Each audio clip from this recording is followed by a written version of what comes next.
আচ্ছা, ওই যে হিরো আলমের বউ থাকে না কেন? ও লুচ্চা, বদমাইশ, দুশ্চরিত্র, ওর চরিত্র ঠিক নেই। সেটাই আমার মনে হয়, ওর যদি চরিত্র ঠিক থাকতো তাহলে ও মানে ওর বউ ঠিকই থাকতো, কিন্তু ওর তো চরিত্র ঠিক নেই। শোনো, নুসরাত যখন যায় তখন একটা কথাই বলেছিল যে ওর চরিত্র ভালো না, এই জন্য থাকতে পারিনি ওর সাথে। আমি রিয়া আসছি বলে এই যে বলছি, ওর চরিত্র ঠিক নাই। ওর বড় বউ গেছে, ওর চরিত্র ঠিক নাই। বড় বউর বোনকে, সুমির বোনকেও বিয়ে করছিল, এটা তোমরা কেউ জানো না মিডিয়ার, ঠিক আছে? ওর বড় বোন নাম সুমি, সুমির ছোট বোনকেও বিয়ে করছে। ও এতটাই লুচ্চা, বদমাইশ। বিলকিস, সুমির ছোট বোনের নাম বিলকিস, বিলকিসকেও বিয়ে করছিল। আমি হচ্ছে 4 নাম্বার, আমার পরে মিথিলাকে বিয়ে করছে সে। আচ্ছা, 5 নাম্বার। তো এখন ঘটনা হয়েছে, কালকে আমি তোমাকে হিরো আলমের একটা ভয়েস পাঠাইছিলাম না, যে ও হচ্ছে আমার কিছু পিক আর রিলস ভিডিও চাইছে। হ্যাঁ পাঠাইছো তো, আমি তো যাই। শোনো, ওর হাতের লেখা আর কেউ দুনিয়ার আর কেউ না বুঝুক, আমি তো বুঝি। শোনো, ওর লেখাগুলো দেখেই বুঝি। মূর্খর বাচ্চাই যে কিভাবে লেখা আমি জানি না। তোমাকে যে লিখছে তারপর আবার কি কি লিখছে, এটা মূর্খর বাচ্চাই লিখবে। ওর মূর্খ, ওর হাতের লেখা এটা আমরা। হিরো আলমের হাতের লেখা ওর মতনই।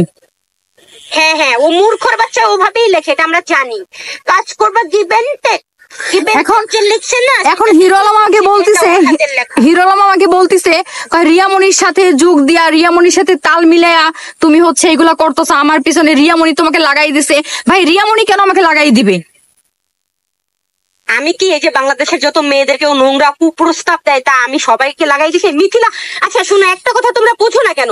মিথিলা মেয়েটা তার কাছে ভালো ছিল, তার বাবার 32 দিন সেবা করছে। মিথিলা তো আমার কাছে খারাপ ছিল। মিথিলা আমার সংসারে ঢুকছে। মিথিলা শোনো, আমি একটা কথা বলি, সব দোষ আমার স্বামীর, কোনো মেয়ের দোষ নাই। এখানে 5টা মেয়েও যদি আসে, 5টা মেয়ের কোনো দোষ নাই, সব দোষ ওই হিরো আলমের। হিরো আলম আনে বলে কথা বলো। শোনো, হিরো আলম মেয়েদেরকে আনে বলেই তো মেয়েরা আসে নাকি? মিথিলা মেয়েটা কেন খারাপ হয়েছে তার কাছে এখন? মিথিলা মেয়েটা তো তার বাবার সেবা করেছে 32 দিন। হ্যাঁ, তাহলে মিথিলা মেয়ে এখন খারাপ কেন? মিথিলাকে তো রাস্তায় ছুঁড়ে ফেলে দিছে বাচ্চা নষ্ট করে। তো রিয়ামনিকে আগে টের পায় না যে হিরো আলম যে লুচ্চা? ভাই, এখন সে টের পেলে কি করার? তার কিছু করার নাই। একটা লুচ্চা মানুষকে যদি ভালো বানাইতে পারে একটা মেয়ে, সে কি চেষ্টা করতে পারে না? তো রিয়ামনি চেষ্টা করছে যে হিরো আলম লুচ্চা, চরিত্র খারাপ, ওকে ভালো বানানোর, কিন্তু রিয়ামনি পারে না, ব্যর্থ। একটাই সমস্যা, ওর চরিত্র খারাপ। ওর চরিত্র খারাপ ভাই, ওর তো চরিত্র খারাপ।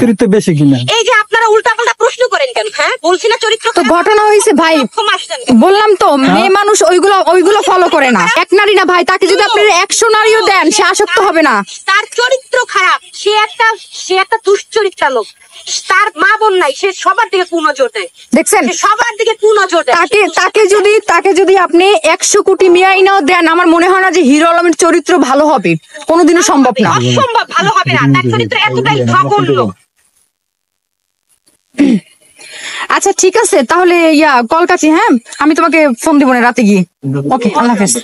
একটা স্বামী, এখন আমি বলি শোনেন, এখন ঘরে এক বউ রেখা যদি দিনের পর দিন সে বাহিরে পরকিয়া করে, ঘরের বউকে সময় না দেয়, ঘরের বউকে লুকিয়ে যদি আরেকটা বিয়ে করে, নষ্টামি করে, একটা মেয়ে কয়দিন মানবে বলেন? 1 দিন 2 দিন 3 দিন, 1 মাস 2 মাস 3 মাস, তারপরে সে কি করবে?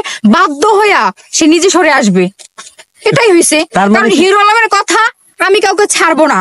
আমি হচ্ছে বোর গুড়াউন দিব, বোর ফার্ম খুলবো। এটা হচ্ছে হিরো আলম। তার মানে কি হিরো আলমের এত পাওয়ার? ভাই, আমার এখন আমি কি বলবো ভাই, আপনাদের প্রশ্নের উত্তরগুলো আমি দিতে পারতেছি না। ঘটনা হয়েছে, ওর পাওয়ার থাকুক আর যা থাকুক, এটা আমার দেখার কোনো বিষয় না। মূলত হচ্ছে একটা পুরুষের চরিত্র ঠিক হওয়া উচিত, যেটা হিরো আলমের মধ্যে নাই। ওই যে বললাম, ভাইরাল হওয়ার নেশা মাথায় ঢুকছে, যে হিরো আলমের সাথে যদি আমি গিভেন্টিকেও কাজ করি বা গিভেন্টিকেও থাকি, আমি তো ভাইরাল হলাম। আমি তো হচ্ছে মানে সবাইকে বলতে পারলাম যে হিরো আলমের বউ, গার্লফ্রেন্ড আমি। কিন্তু মানে ওই মেয়েদের মতো পাগল তো ভাই আমি না। হিরো আলম ভাবছে নিশিও মনে হয় পাগল, গিভেন্টেকের অফার করব। অবশ্যই হিরো আলম যদি প্রমাণ করতে না পারে যে আমি গিভেন্টেকে কাজ করি বা আমার কোনো খোলামেলা ভিডিও আছে, এগুলো যদি সে মানে মিডিয়ার সামনে না আনতে পারে, তাহলে আমি আর রিয়ামনি একসাথে দাঁড়াই, আমরা বক্তব্য দিব। ঘটনা তো কালকের। আমি তো ভাবছি যে একটা মানুষকে সুযোগ দেওয়া উচিত, সে তার ভুলটা বুঝতে পারবে, নত হবে, কিন্তু সে তো ওটা করে নাই। সে আমাকে নিয়ে উল্টা হচ্ছে পাল্টা ভিডিও বানাইছে। কেন বানাইলো এটা?